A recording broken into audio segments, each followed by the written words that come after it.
DawgNation, these are some of those days in the news business where you just try to keep the train on the train track, try to stay on the rails.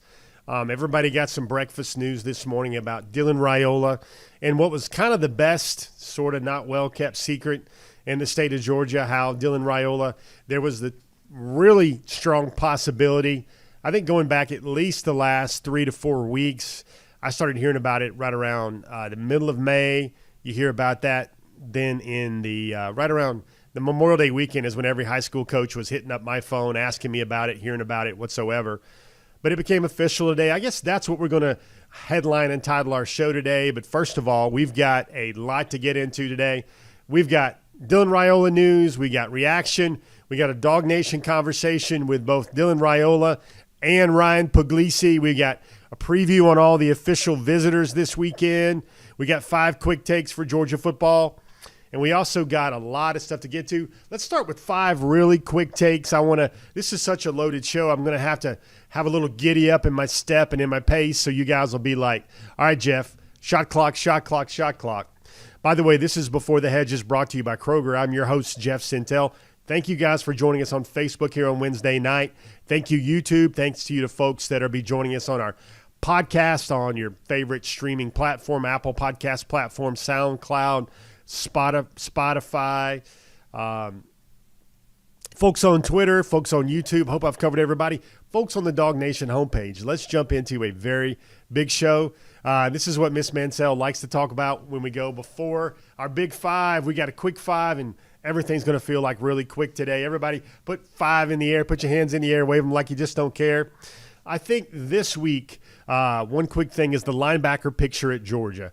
I think it will become a lot clearer after the official visits this weekend.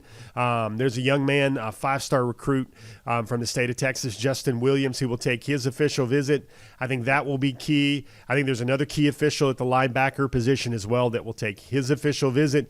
And then last week, I thought 2 very big official visits were from Chris Cole and also Christopher C. Jones. Very cool news to come out right there from a couple of those guys. And I think that it sounds like to me that Georgia might be the leader now for a couple of the guys that just took their recent official visits. We'll get into that. Another quick thing is, folks, I don't know if you guys know what you got with DeMello Jones. DeMello Jones was out at the OT7 7-on-7 championship tournament in Orange County last weekend. Put on a show, played a lot at corner. Georgia sees him as a versatile guy. And a lot of the national guys got to see the pride of Swainsboro back there patrolling the secondary. DeMello was a ball hawk. He's already rated as the nation's number 6 safety.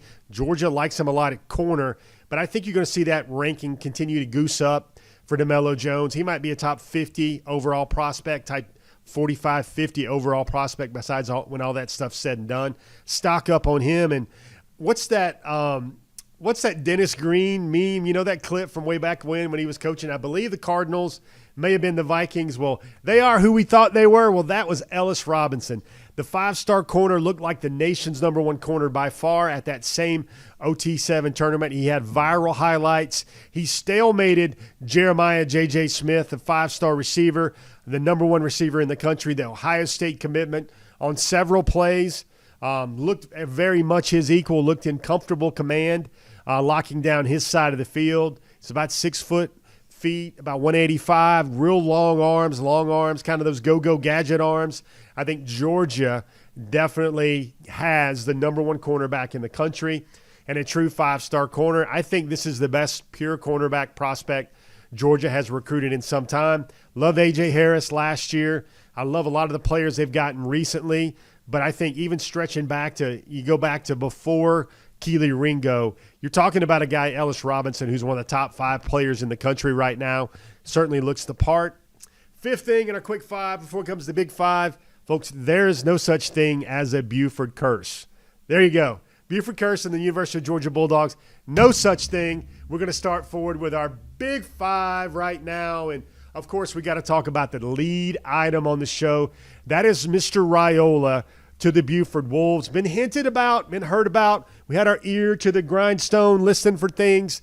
Raiola is now a Buford Wolf. Makes sense for a lot of reasons. We put together a great graphic to kind of go through the bullet points right here. The first one is, I think this is great for Dylan Raiola, the football player. And I think every choice a young man makes has to be centered around his development. I think this really helps. The leap from Arizona high school football to Georgia high school football, best in the country. I do believe the best high school football in the country is played in the state of Georgia. And Buford plays that brand of football as well as anyone in the country. I think they've got 13 state titles. I think my latest math going back 20 years is they made it to the state semifinals in 18 of the last 20 seasons, something like that, maybe 17 out of 20. And I think that jump is going to help him adjust to his freshman year at Georgia, speed of the game in the SEC. Folks, you might not be aware of this, but there are 3 5-star prospects on the Buford team just in the senior class right now.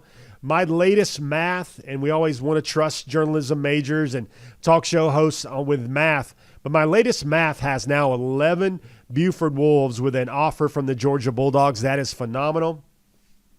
Second big thing is this, folks that love the Georgia Bulldogs, you're really going to love this move because, number one, if somebody big wants to come in and visit Georgia on a weekend, well, now Dylan, who has made the move, his first day was today at a padded camp for Buford High School. He's going to begin his acclimation for both him and his younger brother. His family has signed a lease on a house in the Buford City zone. That is a bona fide move. But if he wants to get to Georgia for a night game, if he wants to get Georgia for a 1 o'clock kickoff game, he can now do that. He doesn't have to take the 3-hour flight from Arizona and then lose 3 hours on time zone jump and then have maybe a 2-hour commute from the Atlanta airport. Much easier. I think I was told today that his new doorknob, his new home driveway is 1 hour and 4 minutes away from Sanford Stadium and the Butts-Mehre complex. Much easier for him to come on an unofficial visit weekend. Much easier for him to recruit for this program for every stinking home game that the Dogs will have this year. And one of those things Dylan Raiola told me when we were out at the Elite 11 is that it takes a lot of pride in recruiting for Georgia. He loves Georgia. He kind of estimated that he's taken like 65, 70, 80 phone calls or FaceTimes or texts, recruiting, calling guys, working to build the number 1 class in the country for the University of Georgia. Third thing is it's a great move for the long term for the Raiola family. Not only is it for this season when he was facing a 5-game suspension from the Arizona Interscholastic League where he was going to have to – he'd made a move. Hardship case was not expected or trended to go in his favor. Lawyers were going to be involved. He was looking at maybe having to sit out a minimum of 2 or a maximum of 5 games during his senior season. That didn't really make a lot of sense for Dylan Raiola and his development. Didn't make a lot of sense for Pinnacle High School and their needs as well. So now probably when I was talking to his father, Dominic Raiola, today and over the last couple of weeks, one of the things that you have to remember is I don't think this move takes place unless the Arizona High School League was potentially handing him a 5-game suspension. We'd have to sit out 5 games before he would become eligible. I think that opens the door to start thinking about Buford. The other thing that makes a lot of long-term sense is his younger brother, Dayton Raiola, is a very emerging, accomplished 2026 quarterback prospect. He's got the family arm that comes from his mother, Yvonne, the great water polo player in college. That's where you get the big arm from. Not dad, who played 14 years in the NFL, but mama, who could throw that water polo ball a country mile, throw that thing a long mile. Great arm. That's where the Raiola family attributes Dylan's arm to. And then I know a lot of people are going to say this, and a lot of people are going to chirp. 4 high schools in 4 years. First of all, this was a vetted move. That means the Raiola family talked to Bryce Young and Bryce Young's family. They talked to Tua Tagovailoa and his family. Those families made the move where they moved to acclimate to the SEC. The family came and followed him so they would much better be able to track their son's career. They made the move. And also, there are 4 schools in 4 years. And if I want to kind of categorize and give you guys the reason and rationale for them, I've listened to the situation, I've listened to the story, and it really sounds like to me every move there was made in the best interest of the Raiola family. Think about this for a second. Dominic Raiola, a multi-time All-American at Nebraska, played 14 years in the NFL. He has the means. He has the blessings of a great occupation playing in the NFL for 14 years where he can move his family like this and he can, uproot his family, so to speak. The first move was coming out of the pandemic when the family made the move to be closer to their oldest daughter, Taylor Raiola, who was going through her first year at TCU as a freshman volleyball player. It also afforded him the ability, with two sons that had never played quarterback before. I think one thing people don't get about the Dylan Raiola story is Dylan had never played quarterback at all until his freshman year. That was a JV year in Burleson, Texas, where he was being trained by John Kitna, the former NFL quarterback. Made a lot of sense for the family to move. After 2 seasons, then the family wanted to move to get back to Arizona. He played last year at Chandler High School and went 9-3 for Chandler High School. And then he hoped to make the move to Pinnacle High School, a bigger program in the Phoenix area. And they made that move back in February, expecting them to get immediate clearance. That didn't happen. And then this next move makes a lot of sense for him developing his senior year at Buford. Makes a lot of sense for the family to track his career at Georgia. Makes a lot of sense for Dayton Raiola's career as he will spend 3 or 4 years now in the Buford High School program developed then, and then the family can also watch both boys on Friday and Saturday night. That right there, first spot of our Big Five, and that is A to Z, everything that we think you guys need to know about the Dylan Raiola move to play for Buford High School. And he's coming to Georgia 6 months early, and I know for all you Georgia high school football fans out there that saw the social media, saw the text alert, saw the app alert from DawgNation.com, probably around 8:15, 8:10 in the morning. Well, that was a big batch of breakfast news. Whew. Second up, we got our second part of our Big Five, put 2 fingers in the air. We're coming back from Elite 11 with a lot of video. I know you've seen a lot of that so far on our DawgNation YouTube channels. Now check this out. This is a DawgNation conversation with the man of the day, the biggest high school sports story in the state of Georgia right now, maybe even in America right now. That's Dylan Raiola, the 5-star quarterback. You want to get to know Dylan a little bit better? Do you want to see some highlights from the Elite 11? Let's do that right now here on Before the Hedges.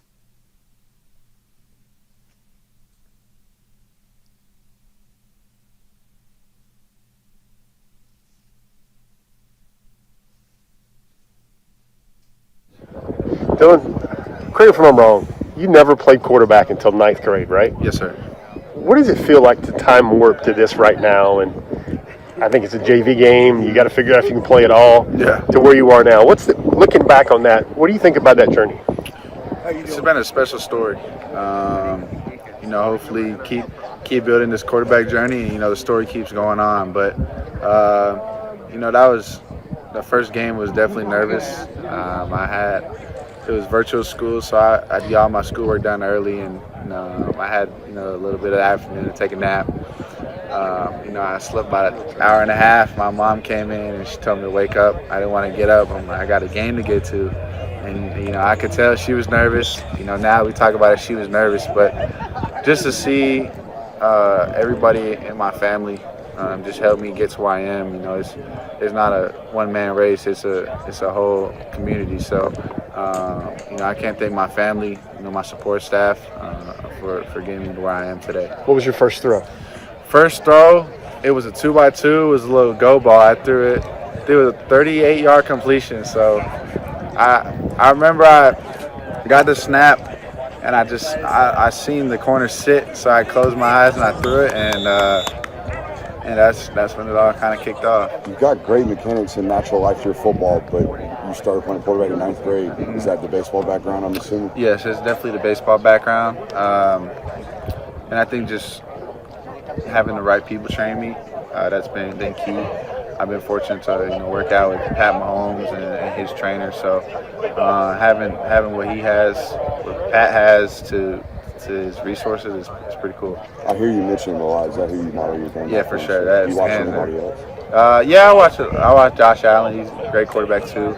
But I kind of hounded on Pat and what he does best, and it's an exciting guy to watch. So you've worked out with him. I know this. You have a Pat Mahomes story. Did he tell you something? Did you watch his ball?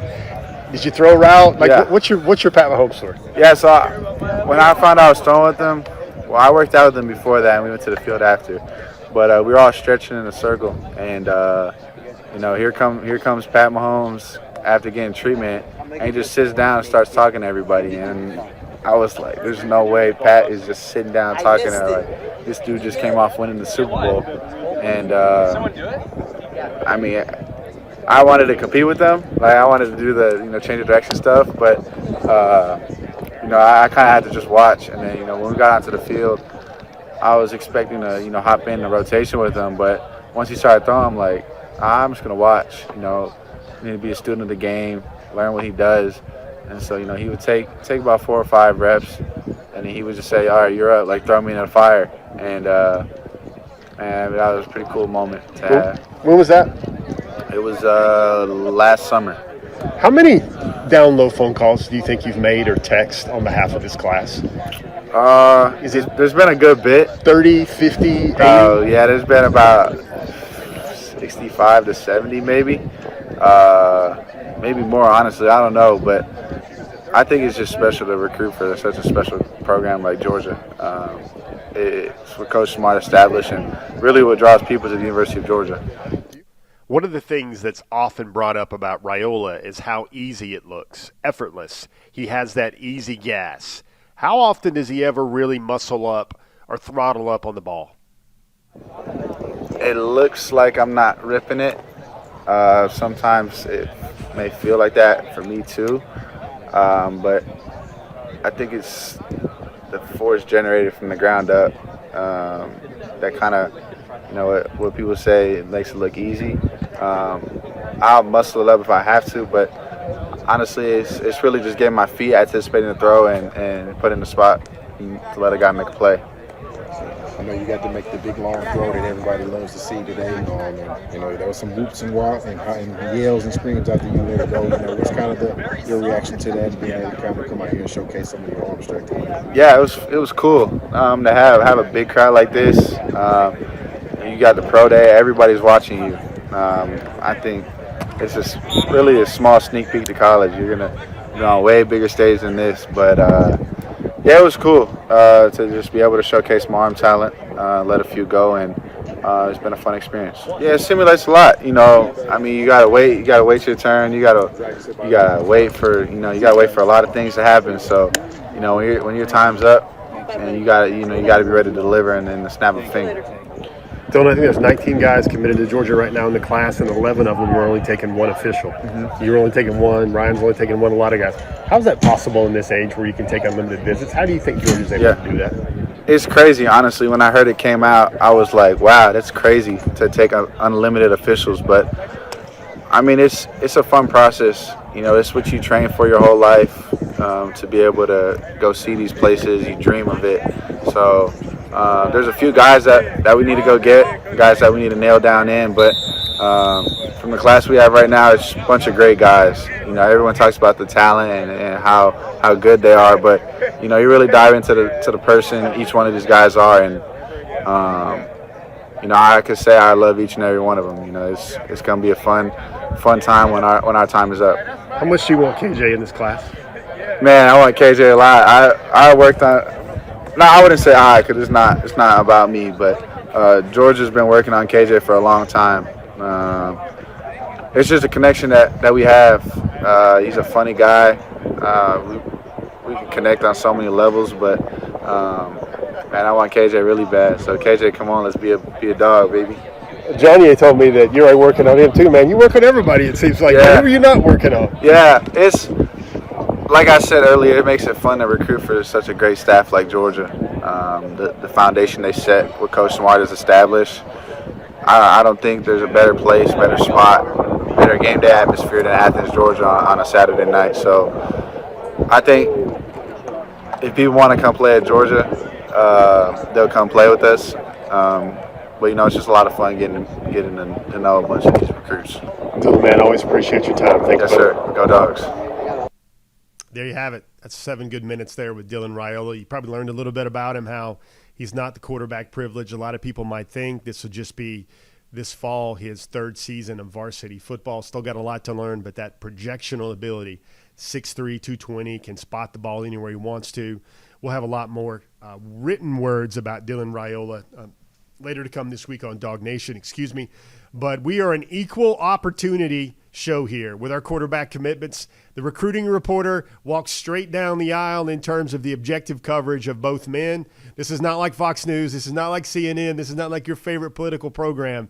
This is fair and balanced DawgNation Before the Hedges. That was a great segment there with Dylan Raiola. Now, my Puglisi folks out there, Team Puglisi, I don't know whether it's Team Puglisi, Team Raiola. It's neither, none of the above. It's all Georgia Bulldogs here between these two guys. What was it like watching Ryan Puglisi here? Folks, I tell you what, very impressed with Ryan. The words that keep coming to my mind here about Ryan are makeup and talent. He's got it in spades. Great head on his shoulders. I think he's the perfect guy for Georgia to come in and compete. The whole culture at Georgia, the whole program at Georgia is built on competition, pressure. Pressure is a privilege. Here's 5 good minutes here with Ryan Puglisi here, the 4-star quarterback commitment that's not going anywhere. Can't wait to be a dog. He impressed a lot of folks at the Elite 11. Check it out right here on Before the Hedges.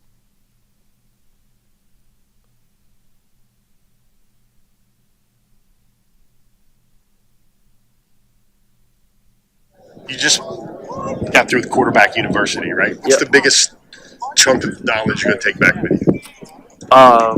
Their big word this whole entire trip was connection. And Coach Smart, that's his word too, connection, composure, all that, all those traits.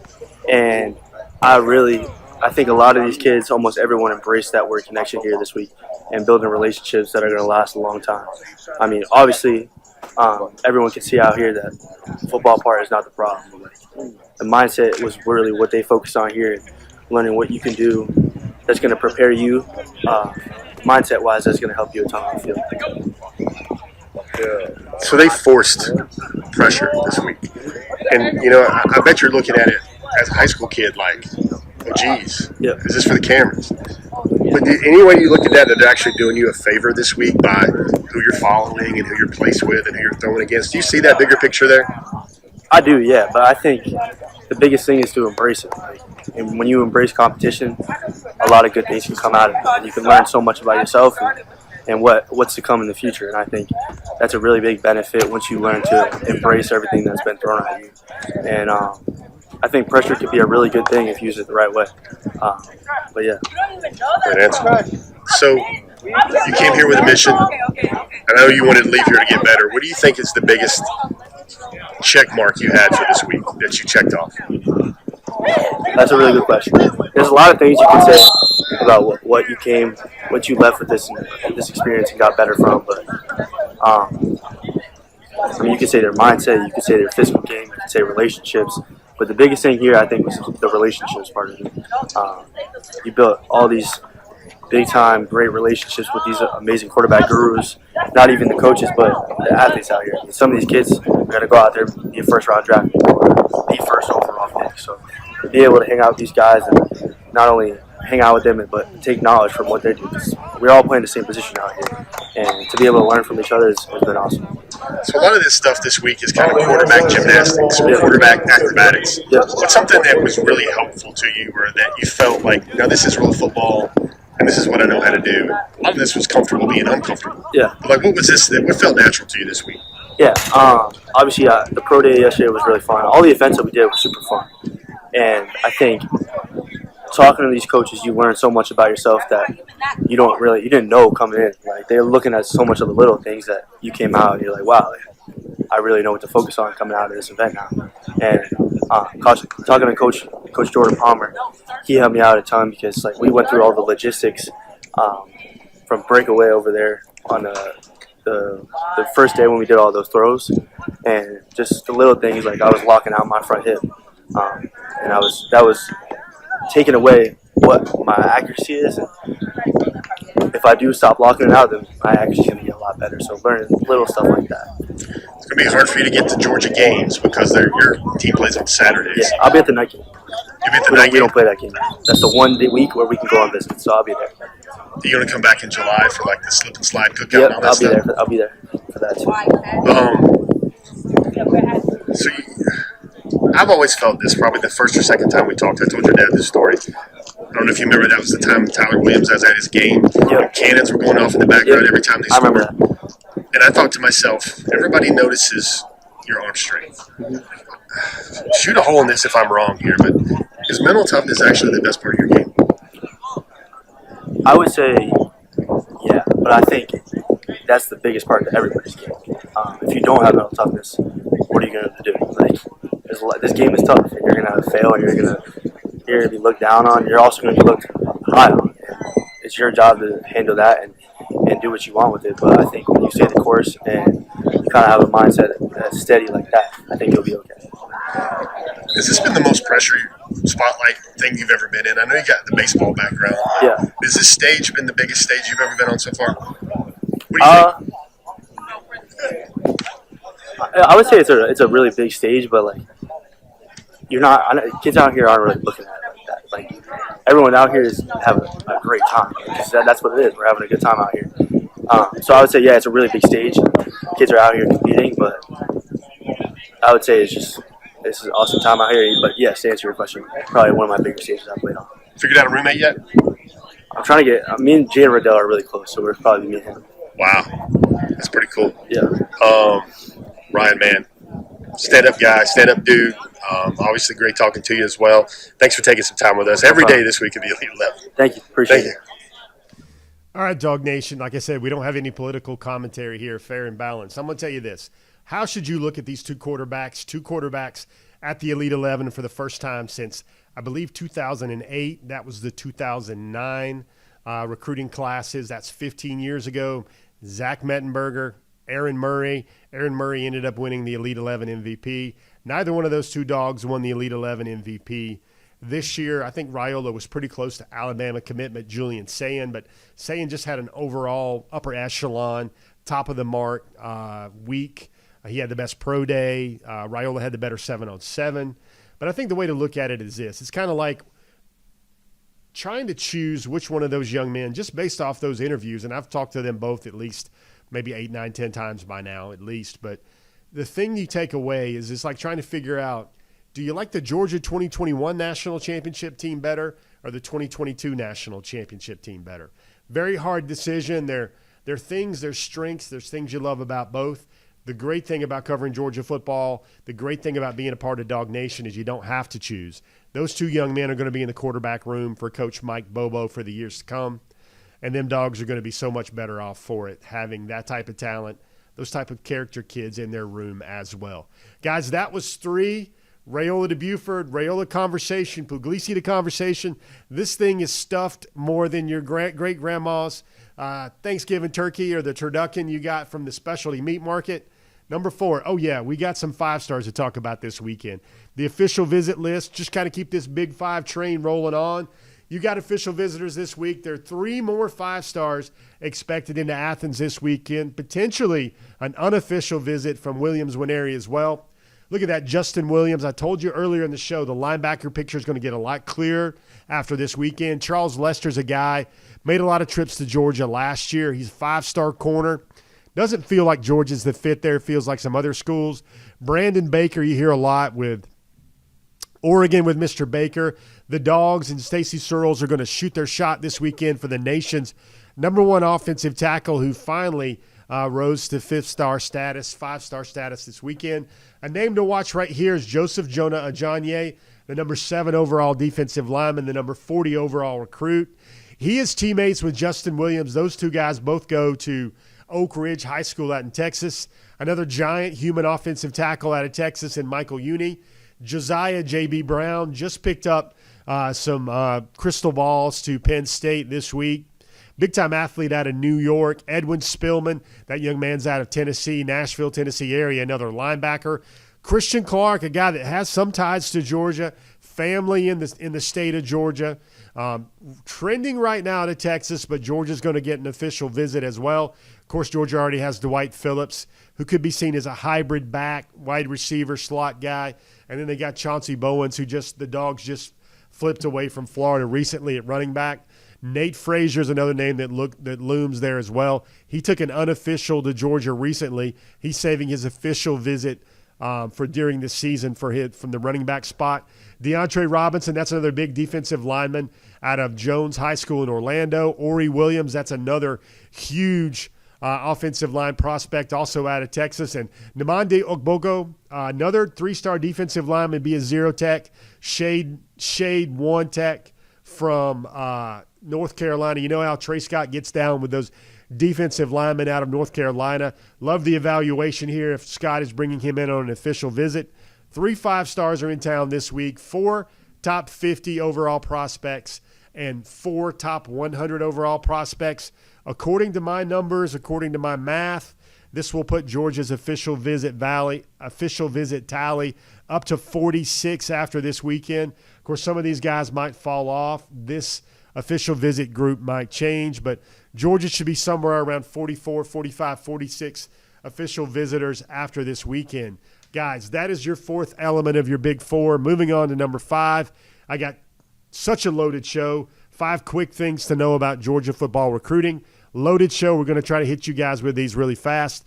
First one all is I spoke to 4-star linebacker Christopher C. Jones last night. He has a final group of Michigan State, Florida, and Georgia. A lot of folks were thinking he was trending to Florida.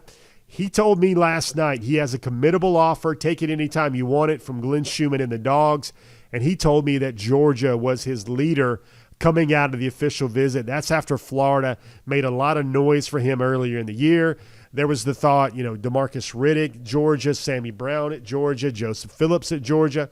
The waters have kind of parted a little bit. The window is kind of opened right there. And right now, really talented linebacker number 44 out of the state of Virginia.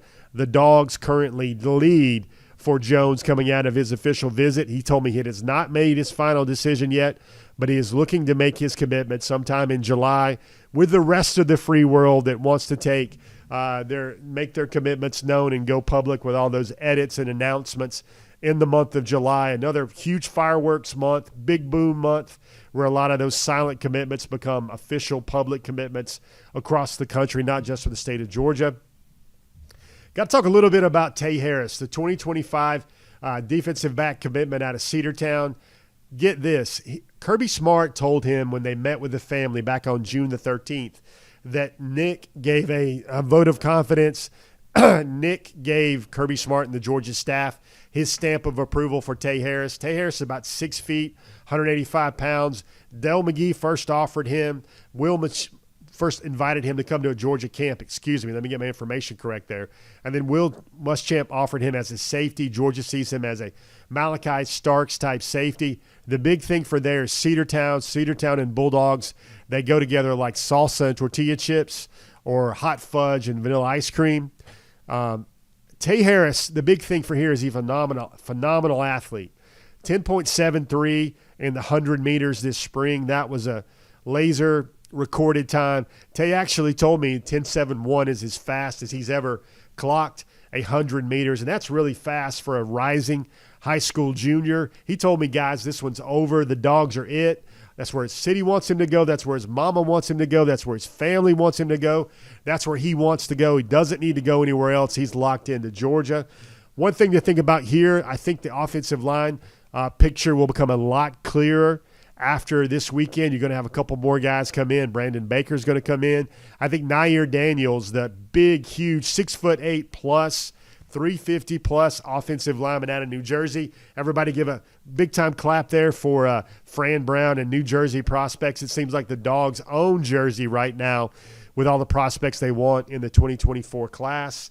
Another name to watch, we're on number 4 of my quick 5, is Chris Cole.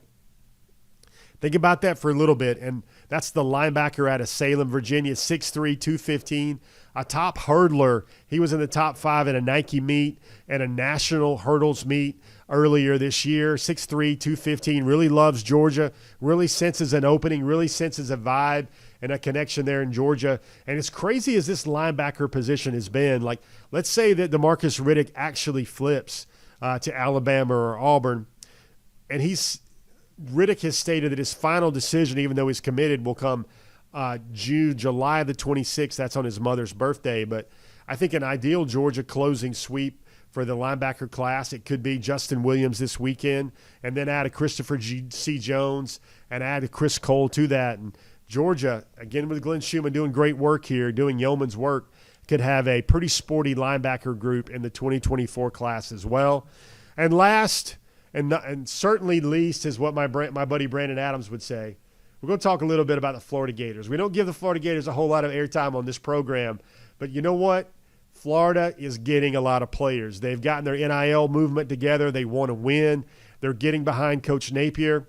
I think they've got 8 commitments over the last 12 days, a lot of 250 commitments.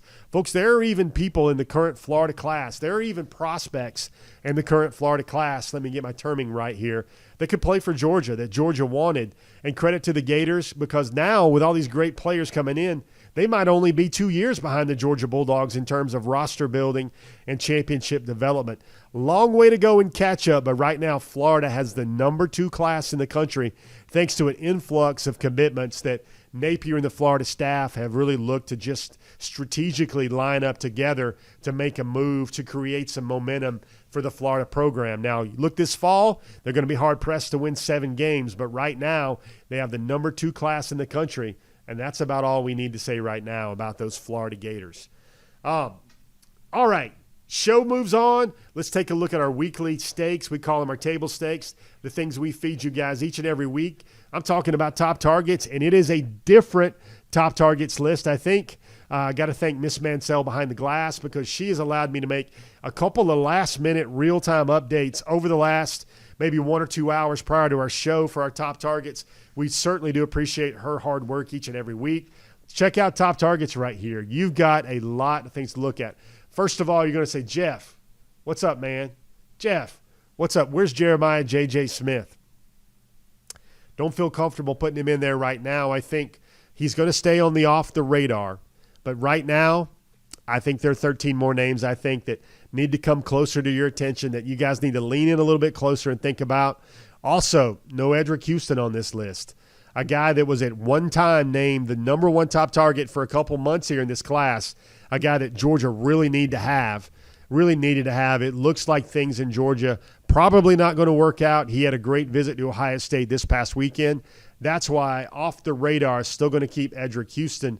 But a name where Georgia can kind of close and do a lot of things, Williams Winery. That's the guy at Lee Summit, Missouri.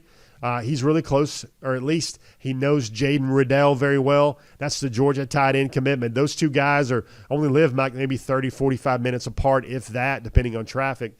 He's in the list. He could even show up this weekend on an unofficial visit. We moved Christopher C. Jones into the top targets list. That's a young man out of Fairfax, Virginia. We discussed why earlier in our Big Five. Justin Scott. A lot of people are proclaiming that a lot of reports out. He's even being quoted as saying Miami is still his leader, but I like Georgia to continue to work to recruit him very hard. Justin Scott, 5-star defensive lineman out of Chicago, Illinois. Same thing. I think Aiden Breland had a great official visit this past weekend out of Modern Day. Some services now have him as a 5-star. Chris Cole spoke about him earlier. Chris Cole got the offer from Georgia and immediately scheduled his official visit. Schumann even made sure that Dylan Raiola knew that he was at the Elite 11 that day, wanted him to talk up the Dogs. Chris Cole, you'll see his story on DawgNation soon if you haven't already. Chris Cole actually wore a Georgia shirt to the Elite 11. Nair Daniels, that's the offensive tackle out of Oradell, New Jersey. Don Bosco Prep, the guy that just took his official visit. Stacy Searles likes those massive, large human beings, and that certainly qualifies there. Daniel Calhoun, another offensive lineman. He's taken his official visits. I believe he's been to Tennessee lately. I think Georgia and Alabama, still schools to look for right there. He took an official visit to Texas as well. Jordan Ross, another guy that took his official visit this month. If you want to think who's the best potential edge target for Uzo Duribe and the Wolfpack in this class right now, to me, it feels like Jordan Ross as Georgia continually tries to add some pass rush. Justin Williams, he's an official visitor this weekend. The number 1 linebacker in the country, folks. Wouldn't it be such a Georgia thing for them to miss out on the number 2 linebacker in the country and maybe see him flip to Alabama or Auburn, and DeMarcus Riddick to lose Sammy Brown to Clemson, to see a guy that the staff thought they had, and Joseph Phillips out of Alabama choose Auburn, and then Georgia's backfill, or Georgia's what are we going to do now? What's the class going to look like? They could close with the number 1 linebacker in the country, Justin Williams. Nathan Frazier, that's the big play tailback out of Modern Day High School. Got a lot of DeAndre Swift-type elements to his game. I don't think that's the exact parallel comparison, but Nathan Frazier, home run hitter. Nathan Frazier actually split time last year with Jordan Davison, the number one running back in the country for 2025 at modern day. That's how stacked that backfield is. So he knows how to split up some carries. Number 3, Carter Nelson. Huge visit this weekend. I think it will tell the tale of the Carter Nelson recruitment. Will the Nebraska official visit convince him that maybe he doesn't need to play in the SEC? Maybe he needs to stay home, even though Lincoln, Nebraska is about 4 hours away from his home in Ainsworth, maybe 4.5 hours away. Will he get developed like he's seen Brock Bowers get developed at Georgia? I think it's a crucial official visit. The 4-star tight end would probably be seen as a pass catcher or a wide receiver, a receiver threat primarily in Georgia's class. Another guy, Joseph Jonah Ajonye, he told me on his unofficial visit to Georgia back in the middle of May that he said this might be the place over and over several different times. He loved being at Georgia. This is a penultimate official visit for Joseph Jonah Ajonye after he just visited Oklahoma on his official this past weekend. Joseph Jonah Ajonye, teammates with Justin Williams, and he's always told me that his dream school has been the University of Georgia growing up out in Texas. And then the last one, KJ Bolden, Buford, Georgia. A lot of Buford rolling on right now in this Buford heavy, Buford Wolves show. I think some folks out there that root for the Kelly Green might be enjoying all this Buford talk in the class. KJ Bolden is now not the only five-star in the class at Buford that Georgia would certainly like to have. There's Edric Houston, and there's also now his teammate Dylan Raiola in his ear every day. KJ's a great athlete. He's going to play receiver for Buford as well. So Raiola will be throwing balls to KJ this year. And, one of the things I heard just through the grapevine, I had a source tell me that, yes, Dylan Raiola really wants to play with KJ Bolden at Georgia.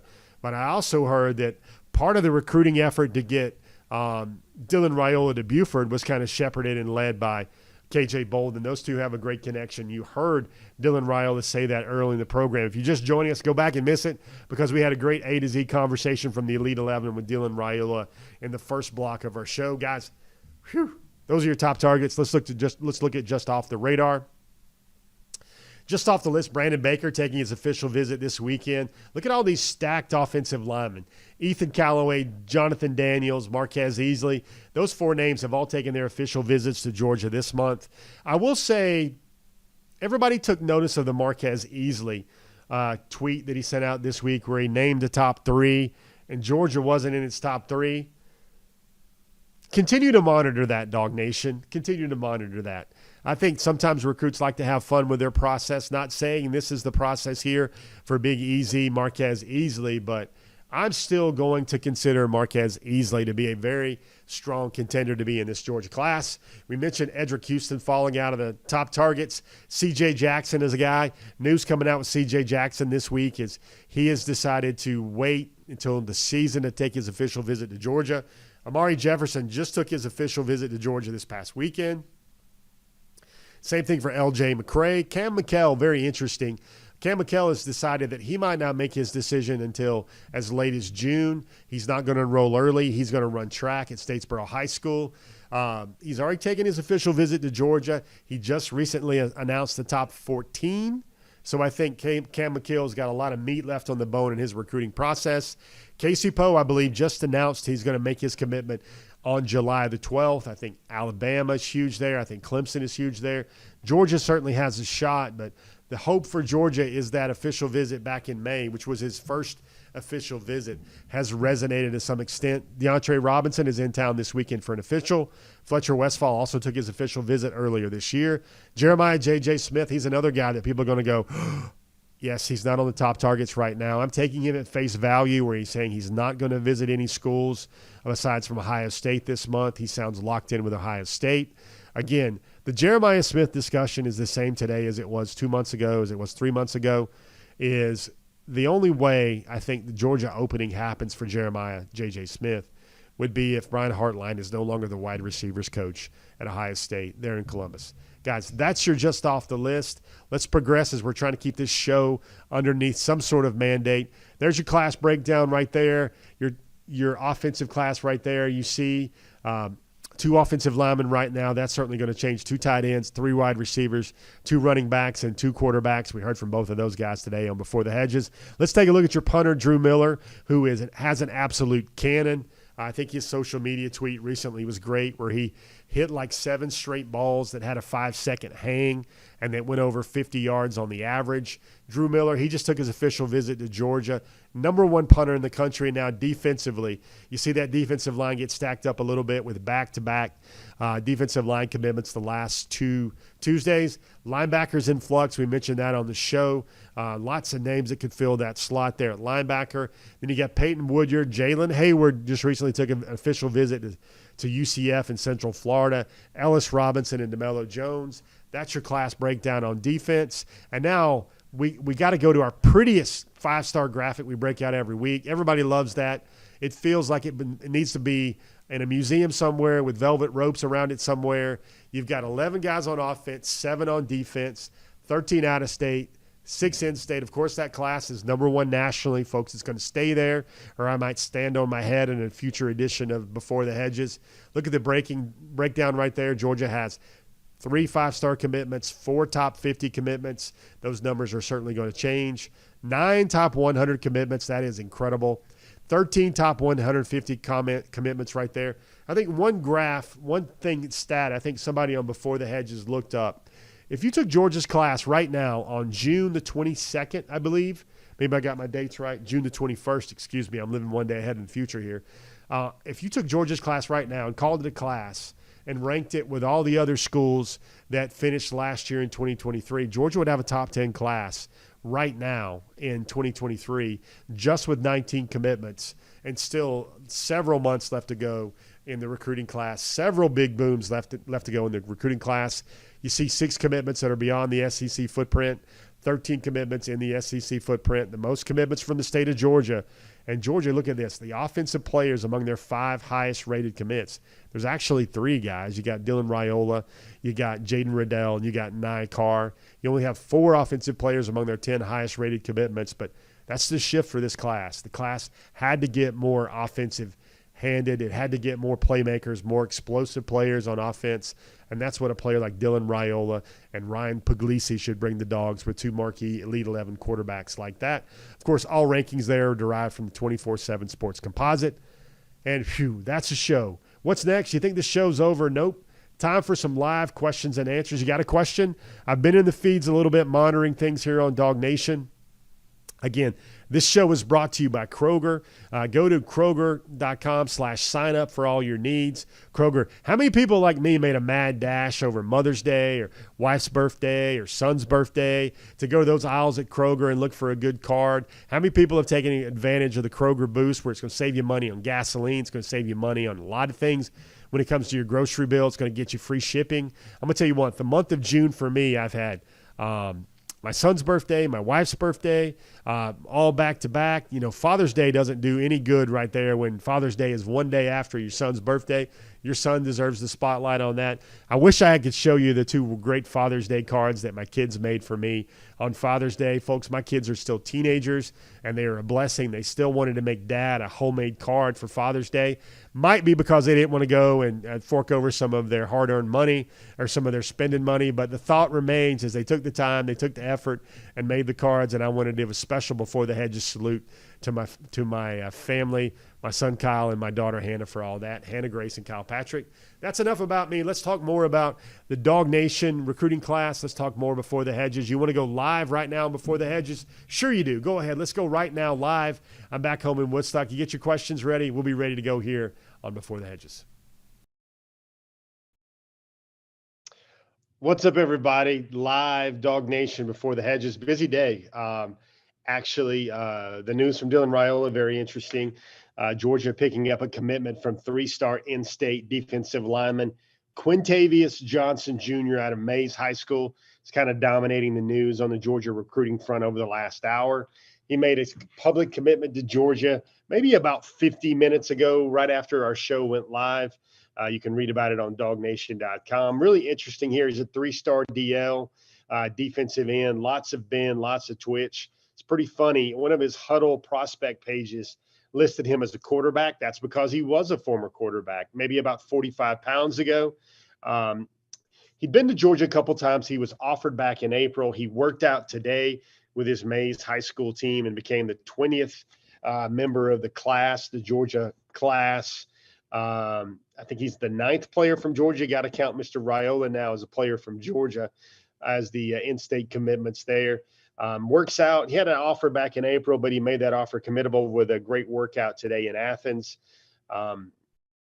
Quintavious Johnson Jr., 3-star defensive lineman. I think he's the type of player, when you see him on film, you see his ability, and you see that the national champions have extended a committable offer and accepted a committable offer.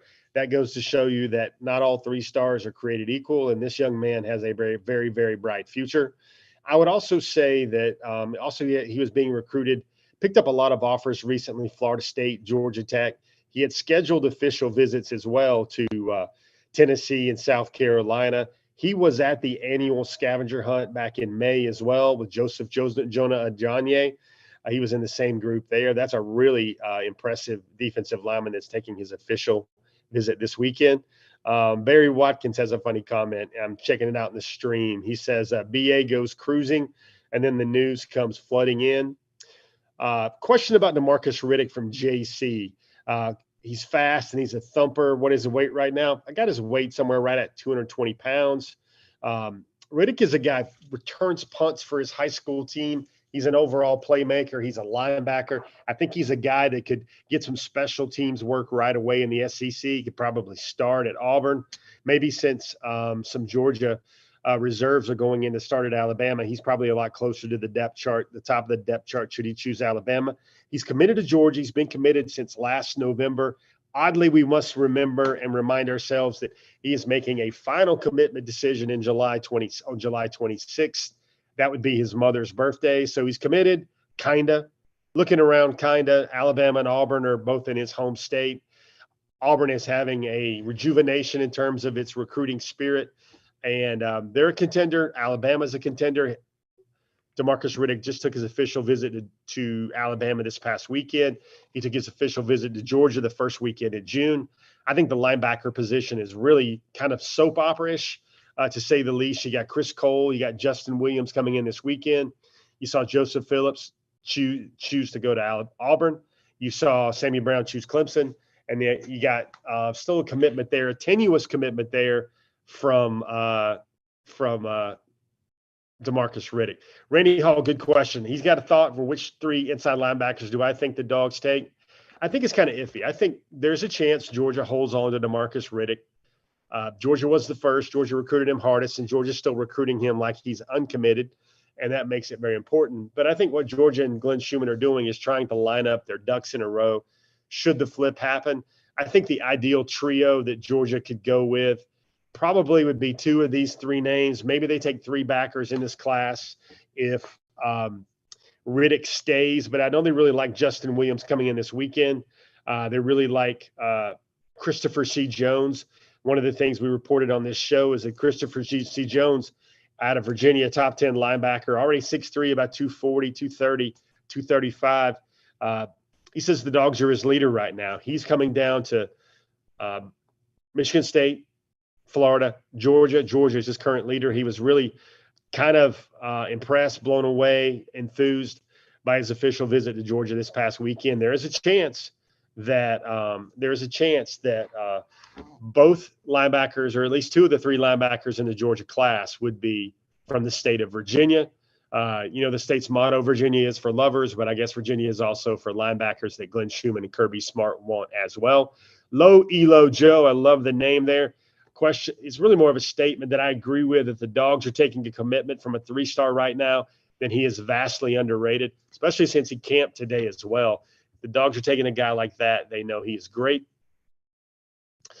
One thing to remember, guys, the 3 stars. The 3 stars are guys that are going to start one day at a major college program. That's how good they are. There's nothing wrong with being a 3-star. In fact, you see a lot of players that are 3 stars that go on to play in the NFL because there's a lot of them.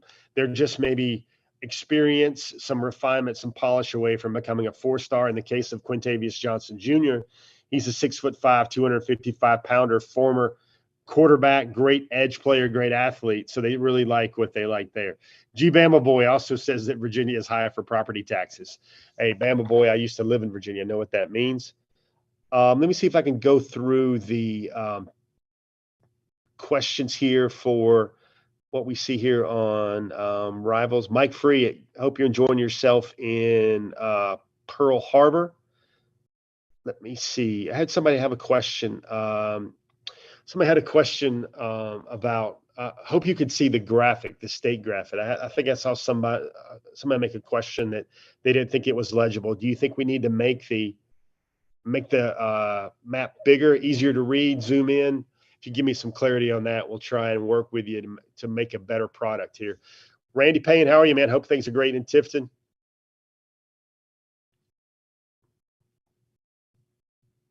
Ridgefly. Williams Winery is, let's just say, he could very well be on an unofficial visit to Georgia. He could be canceling an official visit to another school. Looks like he wants to take another good look at the Dogs. Daniel Calhoun, I think that decision is going to come down to Georgia or Alabama. Remember, we've learned that Georgia has 2 public commitments right now at offensive linemen and 1 silent commitment. Alan Hampton, I saw your question right there. Thomas T-Bone, 1986. No, Georgia will not get a kicker. Georgia just got a kicker, Peyton Woodring, in the last class. He was the number 1 kicker in the class. What they got this year is the nation's number 1 punter. You sense the theme for the nation's back-to-back number 1 team. William A. Camacho, do I think the defense in 2024 will be as good as the defense in 2021? I don't think they'll have as many star players. I don't think they'll have as many first-rounders, at least not in one single draft. But I do think the 24 defense will be more well-rounded, provided a guy like Michael Williams stays healthy. I think you'll have Georgia with playmakers at all 3 levels. They won't have to bring in 50-year seniors like Latravius Brini and William Poole to play big minutes down the stretch in the postseason at star. They won't have to transfer in a Clemson cornerback in Darion Kendrick to play the other corner. I think they'll be sound at both corners. I think they'll have 2 excellent All-American safeties, 2 All-American corners. The backers will be fantastic. And I think that the Georgia program in 2024 at all 3 levels will be a more sound and more overall, more talented defense. And really, that'll be the year when Georgia's 2023 class will all mostly be second teamers and very key cogs in the defense as sophomores. And that unit, when you add everybody up, I'll probably estimate here, I think they'll probably have about 6 first-round picks on that defense, considering the first, second, and third teams.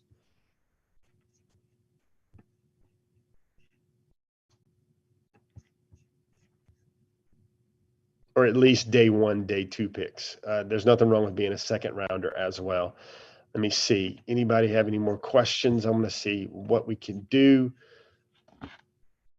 Anyway, guys, we talked a little bit about Quintavious Johnson. There's a story up on the site right now about Quintavious Johnson. There's a story up on the site about Chris Cole. It was really fun talking to him.